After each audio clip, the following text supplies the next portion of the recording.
Hey everyone, it's AC and AJ. Yes, welcome back to Honey Homeboys episode 5.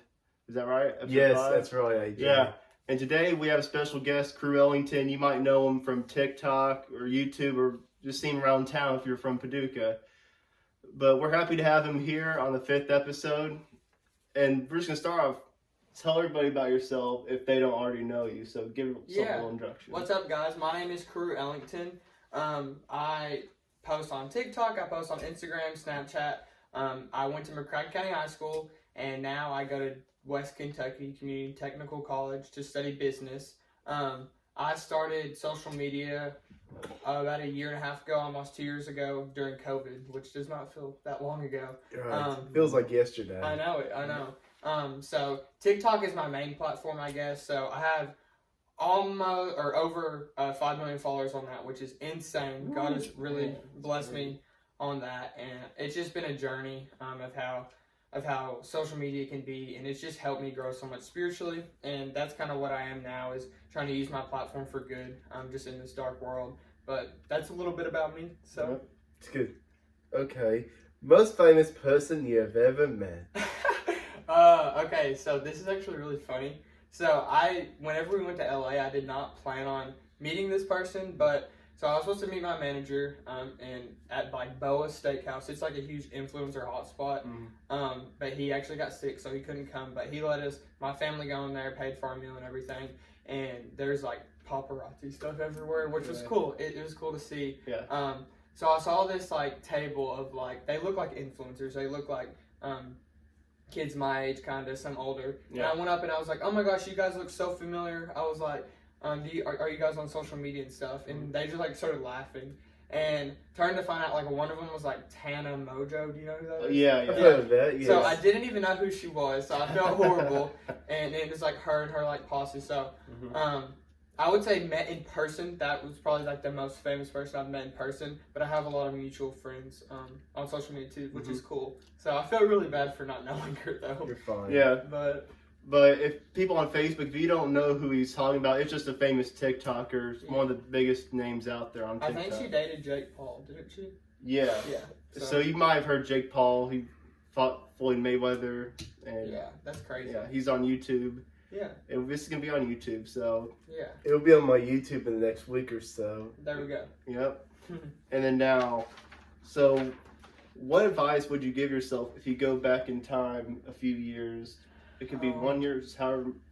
What advice would you give to your past self? I think for me, like, the lesson I've learned is nothing of this world will fulfill you if you don't have God. And that's something social media has taught me.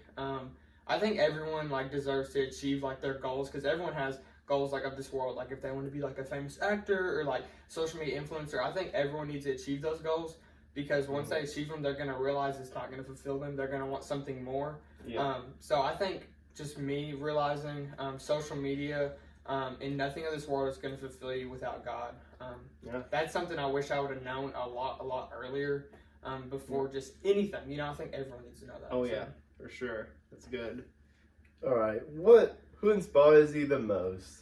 Okay, so I have a lot of people that inspire me. Let me think. So obviously my mentor, Dax Hughes, love him so much. He inspires me so much. Meet with him like weekly. In my spiritual knowledge and stuff. Then my grandpa. Do you know my grandpa? No, I don't. Gerald? No, everybody knows him. I don't know him. He's amazing. He's just a spiritual leader, just amazing. And this sounds like cliche, but honestly, just like Jesus, just trying to strive to be more like him every day, because I think that's what we should all be. Literally nothing, there's no fault in him, so just as long as you're like Jesus every day, that's how. Oh, yeah. And how does an apparent failure set you up for later success? Like, how is a failure, wait, what do you mean? Okay, so how is a failure that, has there been a failure that set you up for later success, and then do you have a favorite failure? Ooh, that's a good question. Hold on, let me think.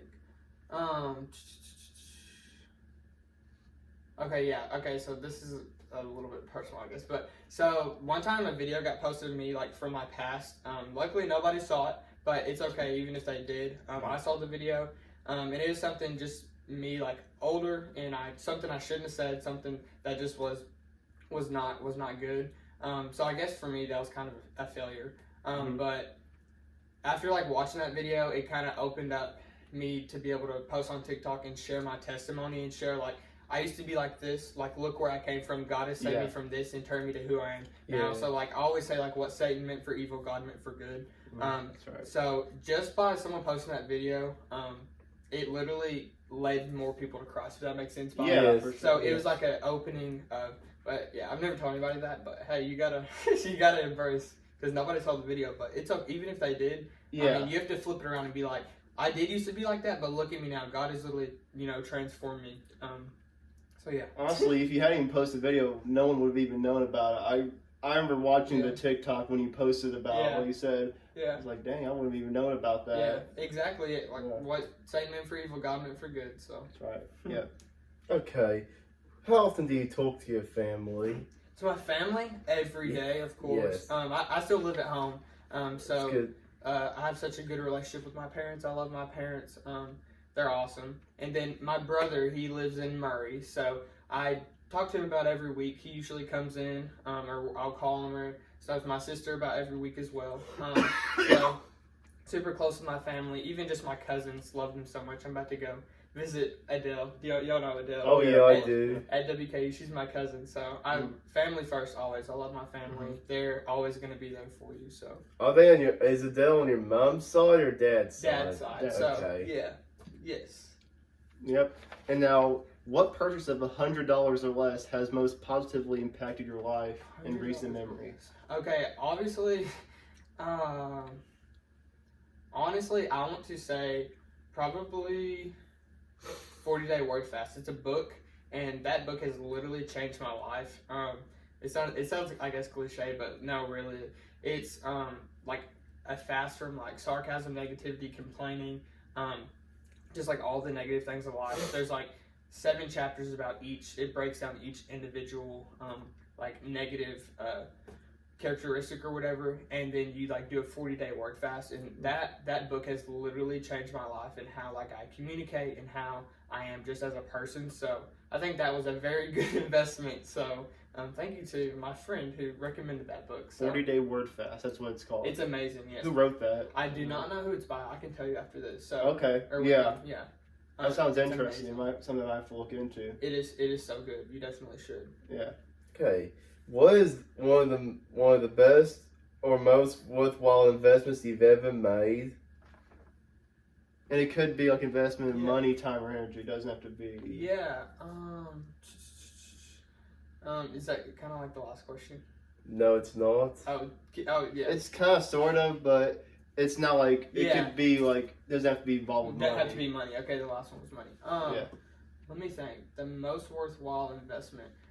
I would just say, if I'm going to be honest, like investing in like your friends and investing in relationships with other people. That's the most worthwhile because like God has like given us community and fellowship on this earth, and I don't think we can really get through life without them. So Yeah. investing in relationships. Really having like deep spiritual conversations and just being there for one another. I think that's really what life's all about too. So. And what are 5 books you'd recommend to anybody?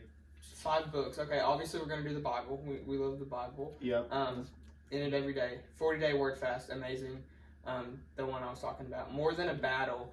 That book is about like overcoming victory, like of like lust, which is what I'm doing my study over right now with my guys. Okay. So I just finished those. I'm trying to think. 2 more. Those 3 are just fresh because I'm in them right now. Yeah. That's good. Oh my gosh, I don't know 2 more. There was a book by Russ. It wasn't like a Christian book, but it's a good motivational book. It was called All in Your Head. Okay. It isn't a Christian book, but it's good for like motivation. Right. It doesn't have to be a Christian book. It could be any 5 books. So that one's good. Okay. Russ, it's All in Your Head. Let me try to think of one more. And then a non like self like growing book. I'm trying to think. I really like The Hunger Games. Hey, that works. Yeah. So I would say that one because that's like been like the only like I guess series books I've actually read. So All right. Yeah. those 5 books are a little bit everywhere. But, All right. but they're my favorite. All right. What's your biggest regret? Just ever in life, my biggest regret. It could be anything. Yeah. Oh my gosh, if I'm just gonna be honest, just not just giving my life to Christ earlier, not living for Him earlier, because there's so many things like in high school, so many opportunities I've had to share the word that I just missed out on, in high school by not following Jesus and stuff and trying to follow like Carew's plan. So I just wish I would have started growing spiritually so much earlier. Like that's probably my biggest regret because that's really all that matters. Right. So yeah, it's funny how some of the things that matter to you even a year ago mean nothing now. Exactly. Yeah. 100%. So yeah, and now you have, of course, have a large online following. That's how most people know you. I knew you a little before then. Some people from Heartland knew you before then. But people who just know you from that, what advice would you give to people who are aspiring on TikTok or trying to be a social media influencer? Trying to be, first, just what I would have known, or what I wish someone would have told me before. Social media is not going to fulfill you. So if you're trying to cling to social media or become an influencer and seek of fulfillment and trying to be happy through that, it's not going to fulfill you. You're always going to be wanting something more. So without God, you're not going to be truly happy. So I wish that is something I would have known before starting social media, because as I started out, I was trying to seek happiness. I was trying to seek validation and likes and followers and views and stuff. And I was at the lowest point I've ever been in my entire life. So that's the first advice. Second, be consistent, post every day. Just for me, I did not even plan on my God taking it where He did. So be consistent. Post every day. Have fun posting it.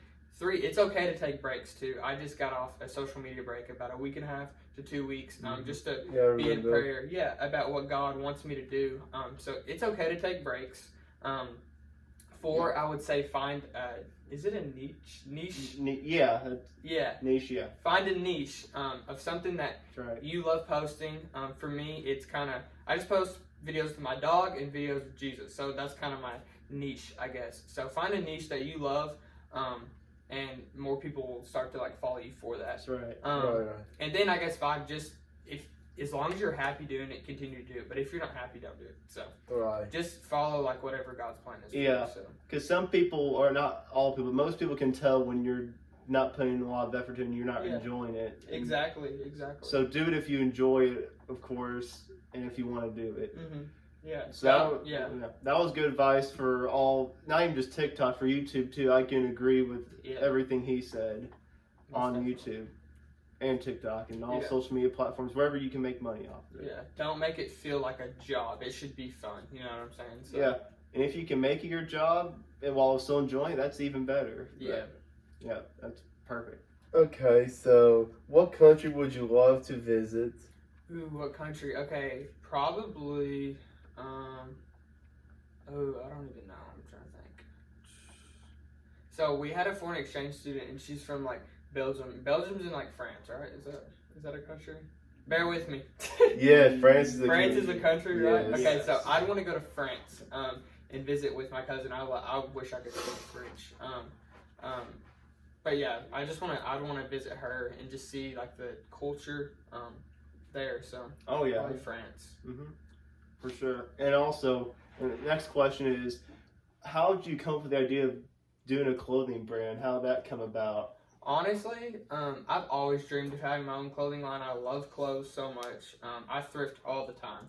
So I guess it's kind of been one of my dreams, always to have my own business, and especially clothing business. So whenever I hit 1 million followers on TikTok, I was like, well, it's time. I guess it's time for me to try and branch out to something that I've always wanted to do. So I had I remember I had $1,000 in my bank account, and I spent all of it at Michael's. I bought t-shirts and stuff, and the next day I woke up and it sold out almost 300 shirts, and it was so stressful. Yeah. I had to bleach everything, but it's just been awesome.